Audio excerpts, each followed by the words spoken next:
ಆತ್ಮೀಯ H16 news ಅರ್ಥಾತ್ ದೇಶದ ಸ್ವಾಗತ. ನಾನು ನಿಮ್ಮ ಎಂ.ಐ. ಮಲ್ಲಪ್ಪ ಜೋತವ.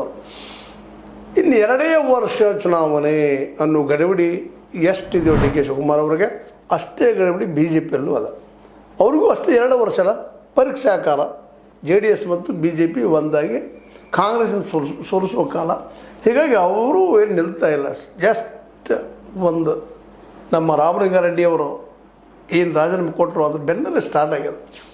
ಈ ಸರ್ಕಾರ ಭಾಳ ಸುಳಿಯೋದಿಲ್ಲ, ಪತನ ಆಗ್ತದೆ, ಟೈಮ್ ಮುಗಿದು ಬಂದದ ಇತರದ್ದು ಅಂತೇಳಿ.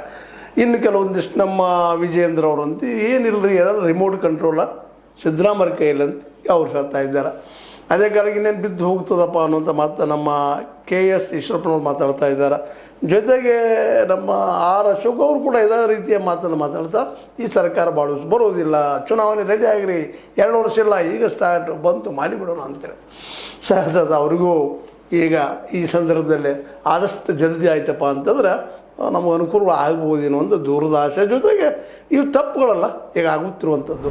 ರಾಮಲಿಂಗಾರೆಡ್ಡಿ ಅವರು ರಾಜೀನಾಮೆ ಕೊಡುವಂಥದ್ದಾಗಿರ್ಬೋದು, ಅದೇ ಕಾಲಕ್ಕೆ ಸತೀಶ್ ಅವರು ಸಂಯಮ ತೋರಿಸ್ಬೇಕಾಗಿತ್ತು, ಅದು ಪಾಪ ಮೌನಿದ್ದಾರೆ. ಆ ಮಧ್ಯ ಆದರೂ ಅಲ್ಲಿ ಅಸಮಾಧಾನ ಅದ ಅನ್ನುವಂಥದ್ದು ಗೊತ್ತಾಗುವಂಥದ್ದು. ಅದ್ರ ಜೊತೆಗೆ KH ಮುನಿಯಪ್ಪನವರು ಇನ್ನೂ ಯಾರ್ಯಾರು ಬರ್ತಾರೋ ಗೊತ್ತಿಲ್ಲ. ಇವರೆಲ್ಲರೂ ಇವತ್ತು ಒಮ್ಮೆಲೆ ಎದ್ದಿರಂತೀರಪ್ಪ ಅಂದ್ರೆ BJPಗೆ ಹಾಲು ಬನವನ್ನು ಕೊಟ್ಟಷ್ಟು ಅನುಕೂಲ ಆಗ್ತದಂತ. ಯಾಕಂತಂದ್ರೆ BJP ಯಾರಾದರೂ ಅಷ್ಟೇ ಅಧಿಕಾರ ದೂರ ಇದ್ದರೆ ಅದನ್ನು